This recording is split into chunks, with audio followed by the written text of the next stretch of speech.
Hi everyone, today we are going to learn about the law of cosines. So the law of sines and the law of cosines both have to do with dealing with oblique triangles. So we will use the law of cosines when we have side, side, side, or side, angle, side.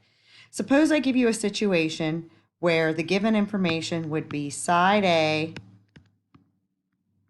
side B, and angle C. Side A would be here. This would be a side, angle, side situation. So you would use the law of sines, and we're going to do that, or the law of cosines rather, and we're going to do that today. The law of sines and the law of cosines both have to do with oblique triangles. So that's when you have non-right triangles. Just with the law of sines, it comes from having triangles that would have a right triangle in it. So this theorem here to prove it that is kind of easy. It involves the Pythagorean theorem, and I'm going to go through the steps of where the law of cosines comes from. So you can see the blue triangle on the outside is an oblique triangle, and what they did is they dropped a perpendicular to make two right triangles, kind of like what you would do if you were going to find the area of a right triangle. You would need the base and the height. So it says apply the Pythagorean theorem to triangle ADB. That would be this one here, ADB. Well, we know the Pythagorean theorem is a squared plus b squared equals c squared. However, we don't have those variables. We have a minus x squared plus h squared equals the hypotenuse squared, c squared. Expand the statement, that means they want you to expand this. You're going to FOIL that out. So a squared plus 2ax plus x squared, and then we have our plus h squared equals c squared. Apply the Pythagorean theorem to triangle ADC. So now we're talking about this one over here, ADC, and they want you to write it in terms of b squared. So b squared is your hypotenuse. So b squared equals h squared plus x squared.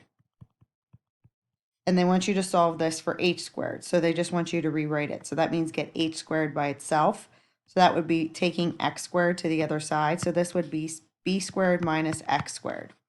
Substitute h squared into step 2. So that means they want you to take this and put it in terms of h squared in here in this step. So what we would have then is a squared plus 2ax plus x squared plus, in for h squared, we're going to put in there b squared minus x squared, and this is all going to equal c squared. Now, if we look at this, we have a minus x squared and a positive x squared. Those are going to be gone. So now they want you to, for the same triangle, write out what the cosine of C would be. Well, the cosine would be the adjacent over the hypotenuse. So that would be x over b. And they want you to solve this for x. So b times the cosine of C is what x is going to equal. And we have one more x in here that we need to get rid of. So you would be substituting that in there right there for x. And you have just discovered, derived, whatever way you want to say it, the law of cosines. The law of cosines is a squared plus 2a, oops, I forgot my ab cosine of c plus b squared equals c squared. And when we write it, we usually write it in a little bit different order. This is the one we just found. We could go and do the exact same process with all the other angles and sides and come up with the 3 variations of the law of cosines. So we have a squared equals b squared plus c squared minus 2bc cosine of a. What happens is the sides are the little letters. So this all involves the sides, and then it's the angle that's opposite of the letter that's over here. I call them the bookends. And we're using cosine in every single formula. This is the same formula written for b. B are the bookends. And then we just found this one where C was the bookends. They usually write this at the end instead of in the middle the way we derived it. We're going to use law of cosines for only when you have side, side, side, or side, angle, side. Once you begin with one of your 2 rules, either law of sines or law of cosines, you have to continue through the entire problem with that. Just because you find a missing piece and then you're like, oh, I could go to law of sines now.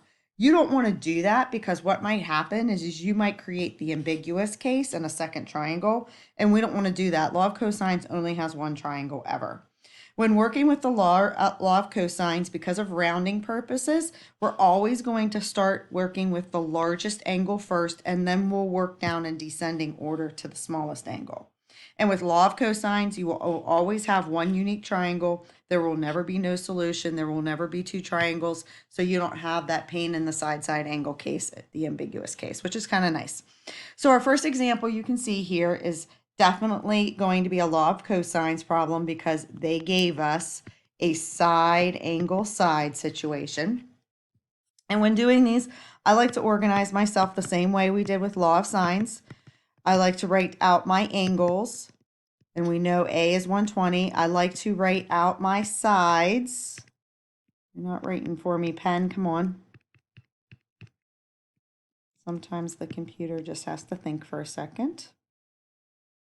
Come on. Okay, there we go. We're back in action now. So A, we do not know. B is 9 and C is 5. And we really don't have a choice on this one. We are missing side A. We know angle A. We have to start off with the law of cosines formula that has A on the bookends. So A squared equals 9 squared plus 5 squared minus 2 times 9 times 5 times the cosine of A, which is 120. Okay, so we have everything to work with here on the right-hand side. And really and truly, putting this all into your calculator is sometimes the hardest part.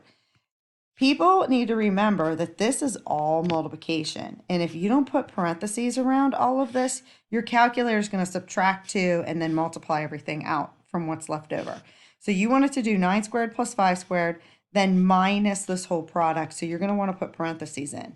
And when you get all of that, you should get 151 equals A squared. But you're solving for A, so you got to take the square root of both sides. And we are always going to round to the nearest tenth. So this is at about 12.3. Now that you know side A, you can find angle B or angle C. You're going to want to start with the bigger of the two. 9 is bigger than 5, so B is going to be what we're going to solve for next. So we're going to put B on our bookends.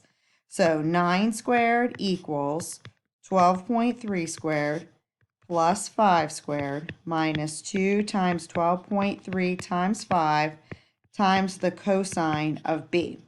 All right, solving this one's going to be a little bit trickier because we got to get cosine of B all by itself. And this is all multiplication again. So what you're going to want to do on your calculator is take the 9 squared minus 12.3 squared minus 5 squared. And then whatever you get there, you're going to want to divide it by negative all of this multiplied together. So you might want to put parentheses around that. And then when you do that, you're going to get a decimal. You're going to want to take the inverse cosine of whatever that decimal is. And that'll give you your angle for B. So B turns out to be 39.2 degrees. And then to find C, hopefully you see it. It's real easy. You're going to take 180 minus 120 minus 39.2, and that equals to 20.8 degrees. Okay, now we're moving on to the next problem. Sorry about that. I had to grab my dog because she sees something outside and is starting to bark at it. It's always nice trying to work with dogs and other people in the house. All right, side is the third given problem here, the second problem we have. You can tell that it's side because we have all three lowercase letters, so you don't even really have to draw the triangle for this. This is definitely a side, and it's definitely going to be a law of cosines. So we're going to set up our triangle, and we know all three sides. This is 24, this is 40, and this is 18. And so we're going to find our first missing angle, and we're going to start with the biggest one, which is B. So I'm going to set up my law of cosines formula, which is 40 squared equals 24 squared plus 18 squared minus 2 times 24 times 18 times the cosine of B. And this is just like the second problem that we did on the last question, where we got to solve for B. So you're going to want to put in 40 squared plus minus 24 squared minus 18 squared. And then you're going to want to divide all of that by negative this product, 2 times 24 times 18. And then you're going to take the inverse cosine. And when you do that, you should get 144.1 degrees. Next, we're going to go to the next biggest angle, and the next biggest angle would be A because 24 is bigger than 18. So you're going to do the same thing, but 24 will be on the bookends. So 24 equals 40 squared plus 18 squared minus 2 times 40 times 18 times the cosine of A. So you'll put this into your calculator, take the inverse cosine, and I get 20.6. And then last, hopefully you see it, to find the last one, all you got to do is subtract from 180. So if we take 180 minus 20.6 minus 144.1, you should end up with 15.32 degrees.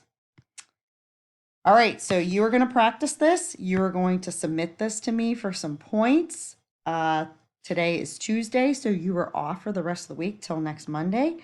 On next Tuesday, when we talk again, you will be doing a review of the law of sines and law of cosines. And then next Wednesday, I think we're going to have a little quiz on this on Blackboard. So you will have your law of sines and law of cosines quiz coming next Wednesday on Blackboard. So I hope you have a great break and you relax and enjoy yourselves. And we will talk to you next week. Let me know if you need anything.